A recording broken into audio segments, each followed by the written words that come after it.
Alrighty, so this is we're calling them test. This is test number three. I don't know what time it is. About probably seven. So I'm about um 3.5 hours away from going to the hospital, where I'll have the radical prostectomy. Probably should learn how to say it. They're gonna rip that shit out. That's how I see it. Well, not rip. They're gonna snip with laparoscopic arms. So there you go. I can tell it's on my mind because it's the only thing I've been talking about um, in what is now the third test. I've got some lighting going on, ambiance. Something over here, kind of like fix some little things behind the wall, and less direct light over here. So we're just seeing what works, what looks good. And as my son said, he doesn't watch podcasts; he listens to them. So um, for those who watch, I hope you enjoy the light. And for me, who is a perfectionist, I'm okay with it.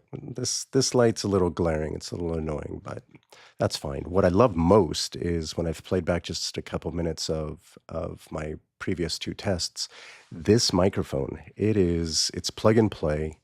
Um, is it the MV Plus by Shure? I can hit this and that goes mute, which is convenient, although you need to remember not to touch that when you don't want to. So I'm stoked about it.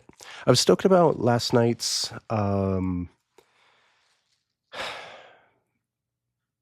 what do you call them? Discussions? I mean, monologue um, about just my mental state, my physical state. Um, like, hell yeah, I really believe in that and I really feel it. So that excites me. And I don't know, we'll see. We'll see. Right? I'm looking forward to being done with this. I'm looking forward to eating. I'm looking forward to getting back home and recuperating. I'm looking forward to um, getting my body back into 100% and being clean. I love the feeling of the 30 pounds that I have shed off. I love the refinement of my body. I remember when I was in high school, I used to cycle. Had a road racing bike. It's like a 10-speed bike, right? But souped up. It was a Cannondale, and it was one of the first that came out with the larger tubing, and that worked great for me because I was kind of heavier. 165, about where I am right now. And it was stiffer, and so it held my frame. Um, One thing I learned is you want to minimize lateral movement on a bike, as you're pedaling, and you just want to kind of create this so that all the energy is able to to move forward. And this bike was just stiff because of the larger tubing. And everybody would look and they thought it was almost like, like a Schwinn 3 speed, just like, oh, okay. And the cool thing about biking is it's you. Yeah, I mean your bike, your components, all that, you can get the best of the best. And it certainly feels good. But honestly, and at the level that I was, I'm not talking, I mean, professional racing where, yes, an ounce, literally you add that up and it's pounds over miles and miles that you're carrying. Um, at my level, I was a high school kid, but I was competing in amateur, almost semi-pro by the end of it, competitions. And it's just you. It's you, your lungs, your capacity to keep pushing and pumping. Cycling isn't just pushing down, but in the clips, you're pulling up. So you're getting the quad, you're getting the calf. I mean, it's a full leg exercise. I had great looking legs back in the day. I mean, freaking ripped. Um, and so I'd wake up early in the morning before high school. I'd go for a quick run or a quick ride, like 45 minutes an hour, usually sprint up this one street that was just like that. So it was just a leg day every day, and then cruise down. And I used to race cars, um, which was just insane. Like I literally tried that when I got back from Costa Rica and was so freaked out that cars were right next to me. I couldn't do it. It just age and then having kids, it changes your perspective, your mentality. It's like, oh, I'm playing with death, not worth it. But as a kid, you're just like, woohoo, right? Adventure and freedom and whatnot. So then I'd come back, shower, go to school, and then I'd come back, and then back on my bike, and I'd go for a couple hours at least. And whenever somebody was in front of me, I remember it. It was just beautiful. Once in Berkeley, we lived on the flats. There's the flats and the hills. If you're wealthy, you're in the hills. And so, but once you got up into the hills, it plateaued, and there were parks up there, just eucalyptus trees. So it always smelled just fresh and kind of invigorating. The roads were curvy. It was scenic and exciting, and you were the only person in the world, right? Until you saw that cyclist in front of you, and then you had to beat them. So, and it's just you. It's just you, and yes, your bike, but it's your willpower. Um, so I guess that's always been in me, and I think one of the tricks in life is finding venues where you can apply your gifts, apply your greatest hits, right? So there are other environments or settings where I cannot for the life of me like build that confidence and that motivation. Um, Being on stage for one, I'd like to get over that one day. That's another story.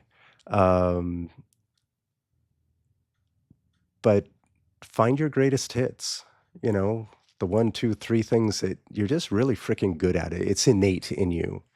And then put yourself in an environment where that gift shines, where it's just naturally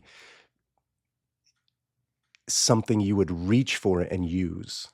So cycling, being all alone, just me and my bike, um, in the beautiful natural world, really allowed me to tap into that competitiveness, that drive, that will, that strength. And granted, I mean, I was physically fit. I was in great shape, which brings me back to what I'm talking about. I shed 30 pounds of just fat, and it's not just fat like cellular fat. It's like brain fat, and what I mean by that is just the way you think, the way your body feels, and therefore it affects your attitude, your energy, or lack thereof.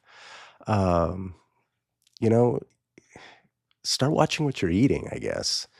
If I could send a message to you, try it. Try it for 2 weeks. What do you have to lose? Nothing. You have nothing to lose, but you have everything to gain. I think that's right. It's not what are you losing, it's what are you gaining? What do you receive? What's your plus one in whatever you do, right? Sometimes it's just neutral, and that's fine. You're just kind of skating by, you're getting by. But man, if you can do things where again, you're putting yourself in control of your life, which immediately ignites your confidence, your focus, your drive, your interest level in whatever you're doing because you chose to do it. Life is much more present and intentional, right? Why wouldn't you? It's that's not the question. It's Why will you? You will because we got one shot on this planet, man. We got one cycle, right, of life. At least experiment. At least experiment and feel it. See, like, oh shit, that, wow, I can do this now. Like, that's a plus one. I don't know. I like thinking about life because it includes thinking about death, right? Um, and it's important because it's the carpe diem, right? It's the seize the day, seize the moment.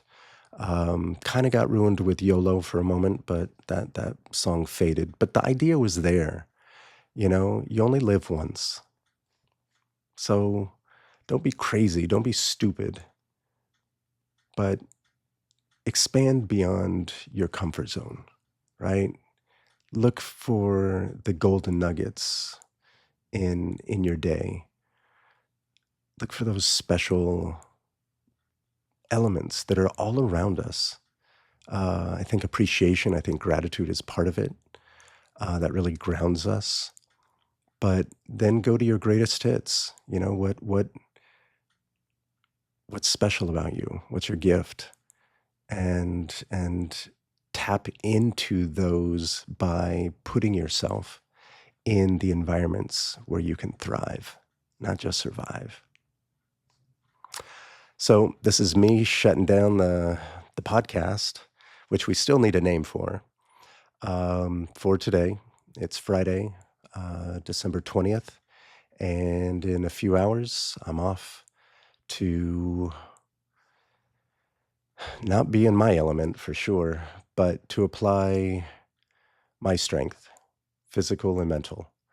And then I can get a glass of water, maybe some juice, and have a good meal. That's what I'm looking forward to. So until then, take care.